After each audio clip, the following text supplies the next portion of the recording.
Suspense.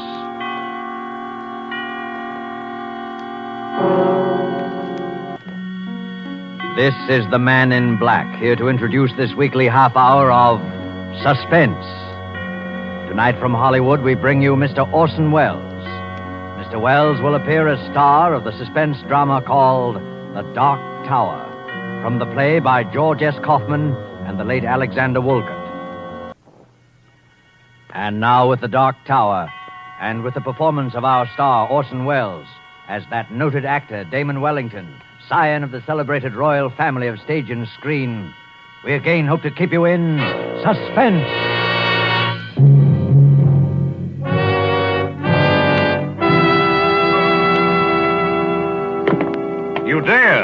You dare call me a ham. Varlet, I will prove to the world there are no brains within that thick Teutonic skull. I'll cleave it open like an overripe melon. Who thus profanes the rehearsal of my lines? Enter, if thou art man of woman born. I fear thee not. Hello, Damon. Ben Weston, you old son of a gun.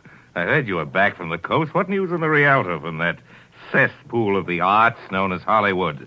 Have they turned my picture to the wall at the Brown Derby yet? No, it's still there. I despise myself for wanting to know, of course. It's marvelous to have you back, Ben, old boy. Seen Jessica yet? Yes, I've seen her. Isn't she looking fine? Feeling better than she has for years, I think. You got a great thing in this play, Ben. Changed quite a bit from the original, of course. Sort of a satire on the family. Perhaps it might be more dignified to say that the family is a satire on the play. Yes, I heard about it. For instance, those lines you heard me declaiming as you entered actually happened to me once, you know. That German, what's his name, who directed Macbeth, he called me a ham. And I chased him out of the theater, and for 4 city blocks, in full costume, with a 2-edged sword. Damon. There's a little thing I like in the second act, too. Jessica asked me why I don't stop drinking, and I say, what? Would you have me subsist entirely on food and reach the gargantuan proportions of an Orson Welles? That ought to needle a boy wonder. Hey, Ben? Damon, can't you stop clowning for a minute? Of course I can. Oh, what a rogue and peasant slave. Damon, please. Please be serious. What's the matter, old man? You know as well as I do what's the matter. No, frankly, I can't say that I do. To me, the world looks rather well. Does it? And Jessica feeling better than she has for years. Is she? Well, isn't she? Of course not. How could she be? And why shouldn't she be? Damon, don't you realize there's been a murder? Well, to be sure, so there has, and a good thing, too, if you ask me. What of it? What of it? Can't you see the thing is hanging over this house like a curse? I hadn't noticed anything hanging over this house, profane or otherwise. And what about Jessica? Oh, I suppose it's bound to upset her a little, but she's really in fine shape, Ben. He's going to be marvelous in this play. There's more at stake in this than a play, Damon. The thing has never been solved. Perhaps it never will be. Perhaps that's just as well. But Jessica can't remember, don't you understand, Damon? She can't remember. Well, then, Jessica can't remember. Listen to me, Damon. I wouldn't mind it if it was just that other people thought she might have done it. But they would do that anyway. But she does. Oh, come on, Ben. I don't believe it. I've talked to her, Damon. I know. Oh, Damon, see. I love Jessica more than anything else in the world. You know that. Yes, Ben, I do. But this way, I couldn't. You couldn't marry a murderess, huh? I just think it'd be rather exciting. Now that you mention it, I rather wish I had. Instead of some of those I did marry. Damon. I'm sorry. Pretty serious to you, isn't it, old man? Did you think it wouldn't be? Well, to tell you the truth, Ben, I hadn't thought about it at all. That's the trouble with being an actor. As long as your part's good, you don't give a hang about the rest of the play. Yeah. You told Jessica? Yes, we had a long talk. How did she take it? You know Jessica. She carried it off, of course. Ben, you know, in spite of all our histrionic bickering, I'm rather nuts about Jessica myself. I know you are, Damon. I have no very fundamental objections to you, either. I would describe you, my dear Benjamin, as adequate. Thanks. So I think perhaps you and I'd better have a nice, long, heart-to-heart talk. What good will talking do? I think if you'll do the listening and let me do the talking, you'll see. Lend me your ears. I will a tale unfold.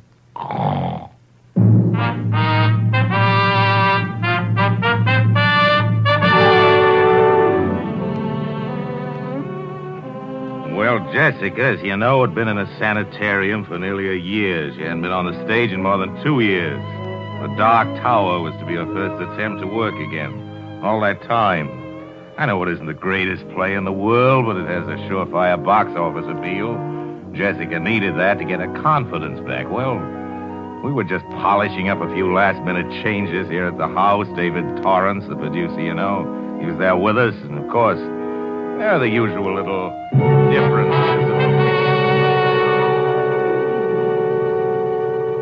And another thing, Damon, when you kick me in the middle of the second act, Where? you know perfectly well where, is it absolutely essential that you boot me halfway across the stage? What do you want me to do? Pull my punches? That's one of the high spots in the show. It may be a high spot to you, darling, but it's just a black and blue spot to me. Very well. Henceforth, I shall appear for the second act on crutches. You know, Uncle David, that's not a bad idea. Oh, now, Damon, let's be serious. There's a lot of work to I'm do. quite serious. I could throw him at her. You might try throwing me a cue once in a while. It's the use of having a play if you just make up the lines as you go The along. critics thought my ad-libbing very witty, remember, dear? Oh, Damon, you're such an insufferable ham. A ham. A ham. Me. A Now, ham. now, children, please. I fail to see why I should permit that little minx to insult me with impunity, David. How dare you speak to me that way? You started it. I did not. You started. You called me a ham. You are ham, ham, ham. Minx, minx, minx! Stop that brawling. But soft, what light through yonder window breaks? It is the east, and Martha is the sun. I quite agree What? that you're a ham. Gad, I am beset by harpies. David, haven't you any control over these hirelings of yours? Oh, I'm only the producer, my dear Martha. You at least are a member of the family. And you at least can quit? We're terribly sorry, Aunt Martha. We've been a nuisance, I know, and I apologize. Damon, Eh?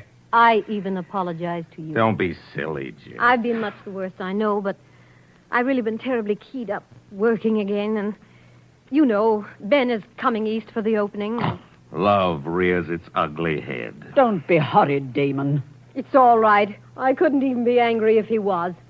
Anyway, I'll have a husband to protect me by this time next week. I can lick him with one hand tied behind me. Damon, seriously, I know I owe you an awful lot. Me? I hadn't actually realized how far I'd gone. These last 6 months have been like coming alive again. The play and Ben. Thanks, Damon. Good Lord. Now I think I'll dress for dinner. Let's all go out to the... I'll get it. Aunt Martha, where would you like to go? To a rest home. Hello? Who? No. No, he's not here. He's not here, I tell you. He's dead.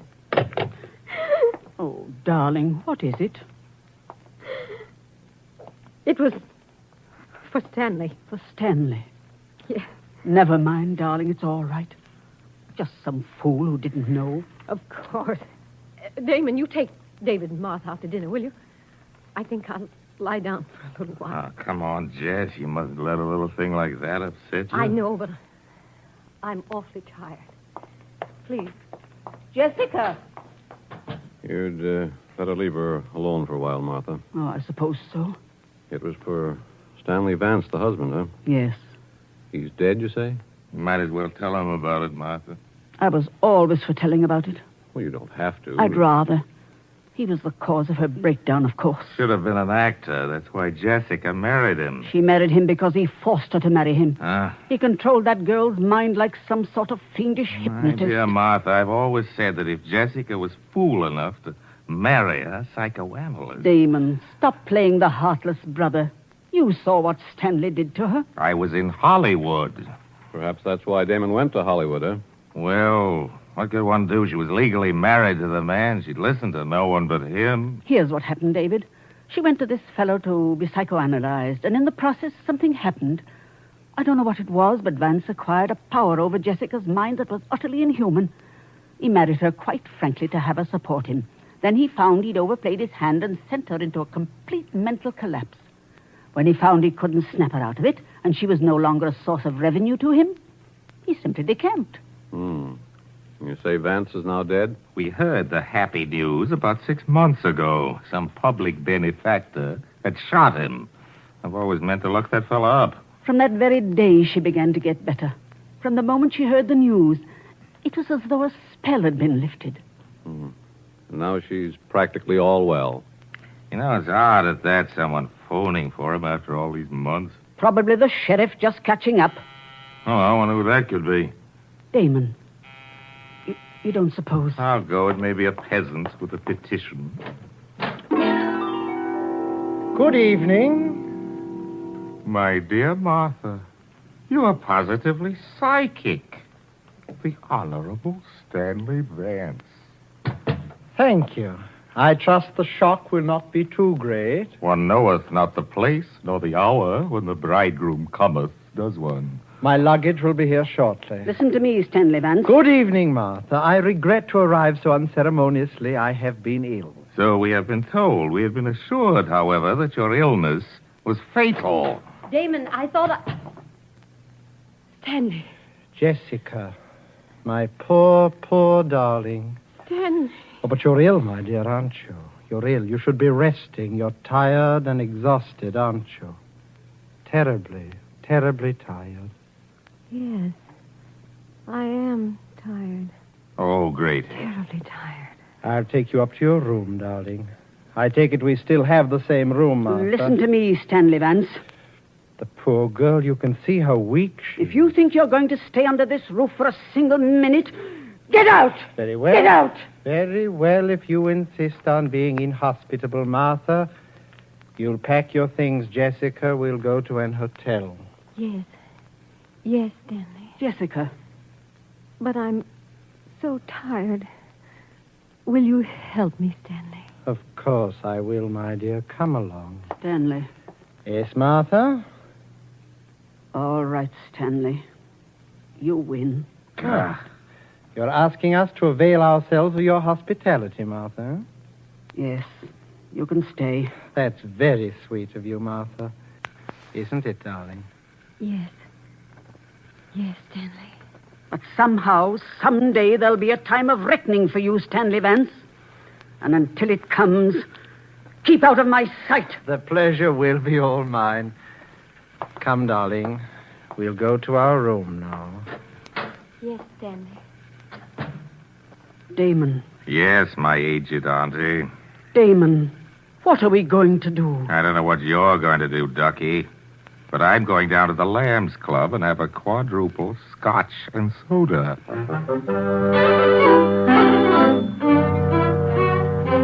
You may think it heartless of me, but during the next few days I simply stayed away. I think you'll understand my reasons later. As for Jessica, she was, of course, completely in his power again, and about a week later there appeared upon the scene a gentleman who was destined to play a very substantial role in our little drama. I think you've already met him, at least on one occasion. I'll get it, Jessica, darling.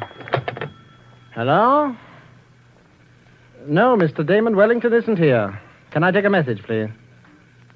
Mr. Max Hartsfeld. Hartsfeld. I'll tell him you called, Mr. Hartsfeld. I really couldn't say. Well, you can come up and wait if you like, of course, but I can't promise he'll see you. Very well, goodbye. Jessica, Yes, Stanley. do you know any friend of Damon's named Max Hartsfeld? No, Stanley. He seemed extremely eager to see him. He said he'd come up here and wait. Oh, I see. It's no matter. Tell me, darling, have you been feeling a little stronger these last few days? Yes. I think perhaps I am, Stanley. But of course you're not ready to go back on the stage again, are you, darling? No. Of course not, Stanley. Poor darling. No more love, no more. Well, my little lovebirds, how are you two? How are you, Jessica? A little stronger, I think. Am I a little stronger, Stanley? Of course you are, my dear. Jessica, I think you'd better leave us now. There's something I want to talk over with Damon. Yes, Stanley. I'll see you again very shortly, darling. Yes, Stanley. Well, Damon, I've been wanting to talk to you for some time. Really, I wish I could say the same. I suppose you realize, Damon, that it's out of the question for Jessica to go on in the play in her present condition. Kind of the point, will you, Vance? I have a pressing engagement with a pin-up girl, and I have got to change into my zoot suit. No, seriously, Damon, I know that you somehow connect me with Jessica's condition. By an odd coincidence, I do. What of it? I know it would make you and everyone very happy if Jessica could go on in the play. Aha, the light at last illuminates my addled wits, so it's a shakedown. A shakedown, is it, Stanley? My dear Damon, I really don't know what you're talking about. Look here, my larcenous in-law. I've been shaken down by experts on every conceivable count, including the Mann Act in my time, and I can smell 'em a mile away. What you propose is that for certain financial considerations, you will leave this happy home, Jessica will recover, and she can go on in the play. The answer is no. There won't be any play without her, Damon. Are you suggesting that my name is not sufficient to draw the suckers? I can get a dozen people to play Jessica's part. Margaret O'Brien, Marjorie Main, Daisy, Agnes Moorehead. Makes no difference to me. Anybody at all. Don't try to bluff me, Damon. After all this build-up, you won't dare go on without Jessica. You little know me, Stinky. You may consider your little farce as having closed on opening night. As for Jessica, I'm very much afraid that she's made her bed, and now she'll have to lie in it.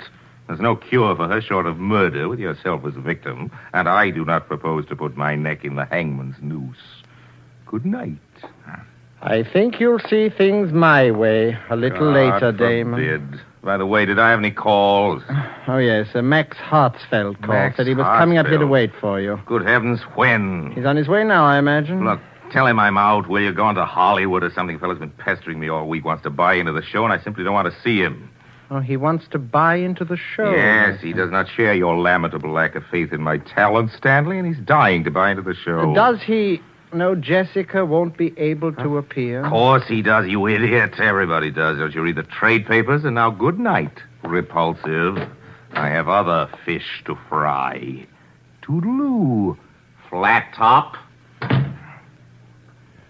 Jessica. Oh, Jessica, my dear. I'm coming, Stanley. Tell me, Jessica, The Dark Tower, the play you were going to appear in with Damon, you have an interest in it, don't you? Yes. Yes, I think I do. An equal interest with Damon? With Damon, yes. How much do you suppose that interest is worth, Jessica? $100,000, I think. $100,000, huh? Yes, that was it. Have you thought about what you're going to do with it now that you can't appear in the play yourself? No, Stanley, I haven't. You see, I'm not at all sure the play will be a success without you, Jessica. I don't know, Stanley. And so it might be wise to sell your share of it before it opens. Don't you agree, Jessica? Yes. Yes, I do agree. And, Jessica, if I could find a buyer, and I think perhaps I can, it might be best if I were to handle the details for you. Don't you think? Yes, Stanley. You handle it. The fact of the matter is, there's a man coming up here this evening, a friend of Damon's, Max Hartsfeld. Do you remember I asked you about him? Yes. It won't be any trouble to you, darling. All you'll have to do is sign the necessary papers. Excuse me. Is this the residence of Mr. Damon Wellington? Mr. Hartsfeld. Yes. Oh, come in, please. Thank you. Mr. Wellington is at home? No, and we don't expect him, but he's discussed with me the reason for your visit, and I think perhaps you and I can reach a satisfactory agreement. And you are... Stanley Vance. I'm Miss Wellington's husband. This is my wife. How do you do? How do you do? I'm very glad. Sit down, please, Mr. Hartsfeld. May I have your hat and coat? Thank you. And your gloves, please. I'm sorry. It's eccentricity. Perhaps I always keep them on. Oh. Now, Mr. Hartsfeld, Damon tells me that you wish to buy an interest in the new Wellington play, The Dark Tower. Yes, I've been seeking an interview with Mr. Wellington. Yes, so he's told me. However, Damon has very definitely made up his mind not to sell any part of his interest in the play. You are sure of this, Mr. Vance? Oh, yes, quite sure. I had a long talk with him about it only this evening. See, I will not conceal from you that this is a source of great disappointment to me, Mr. Vance. I have such a deep admiration for the talents of Mr. Wellington. I'd ventured in a few previous theatrical enterprises. Now, at last, I hope... I quite understand your feelings, Mr. Hartsfeld, and I think that I may be able to help you. Yes? Yes. You see, Damon owns only half of the Wellington interest in the play. My wife, Miss Jessica Wellington, owns the other half. And we, if the offer were sufficiently attractive... Indeed. You are willing to sell, then, Miss Wellington? Yes, whatever Stanley says. Good. Then perhaps we should get down to details, huh? Yes, Mr. Vance. And Miss Wellington, I'm afraid you will think me very rude. Not at all. What is it? Since the talents of Miss Wellington's brother must be considered the very essence of our bargaining, and since you are acting as her agent in any event, I wonder if she would forgive me if I ask that you and I conclude this part of our business alone, Mr. Vance. Oh, of course. Jessica will understand perfectly. Won't you, my dear? Yes, Stanley. Run along then, darling. I'll call you when we need you. Yes, Stanley. Now, Mr. Vance, I imagine you will wish to know a little more about the man with whom you are dealing. Here's my card. I'm staying at the Waldorf. I've written the room number on the card for you. Oh, there's no need, really. Yes. But before we discuss terms, there is one other thing. Yeah? I wonder... You do not know me, do you, Mr. Vance? Know you?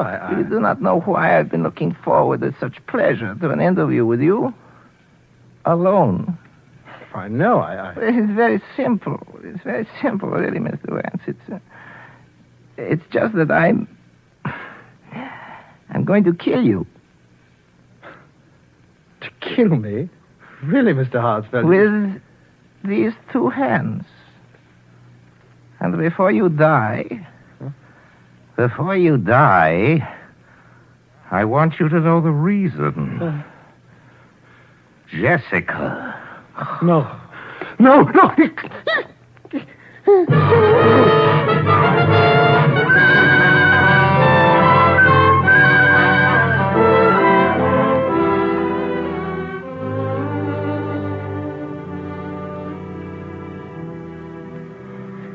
So you see, Ben, there is your murderer, Mr. Max Hartsfeld. And I hope you're duly grateful to him. An elusive fellow, Hartsfeld. The police have been trying to find him for 2 weeks. They never will. Left no fingerprints, you see. He always kept his gloves on. It's an eccentricity. Damon, An eccentricity. wait a minute. Do you mean you? My dear Mutton. My dear Muttonhead. Listen, darling, the whole thing's perfectly clear. It's as plain as the putty nose on Max Hartsfeld's face. I still can't get it into my head. Benjamin, if you don't know who Max Hartsfeld is by now, you are the only person within the sound of my voice who does not. You mean you impersonated... Then it wasn't Jessica. Jessica? She never could have done it. The girl has talent, but no genius. But Damon, murder. Murder, he says. Dear friend, you share with me a guilty secret. Your lips are sealed. Come, in the words of Hamlet, never, so help you mercy. Note that you know aught of me. Swear by my sword. What? Swear! I swear. Well said, old mole. Well, I think that winds up the case, Watson. Jessica will receive by registered post a signed confession by Max Hartsfeld, bound in vellum. That should end her worries. You may consider it as my wedding present. It will be a work not without literary merit, although written lefty. I should prefer it to be published posthumously. I look forward to a long and brilliant career in the theater. I should not care to terminate it abruptly upon so paltry a characterization as the late Max Hartsfeld. Music. Curtain.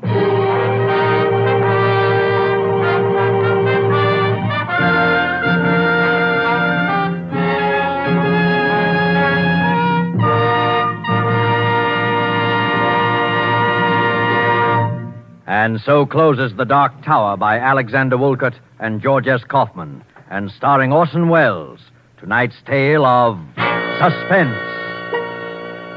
Suspense is produced and directed by William Spear. This is CBS, the Columbia Broadcasting System.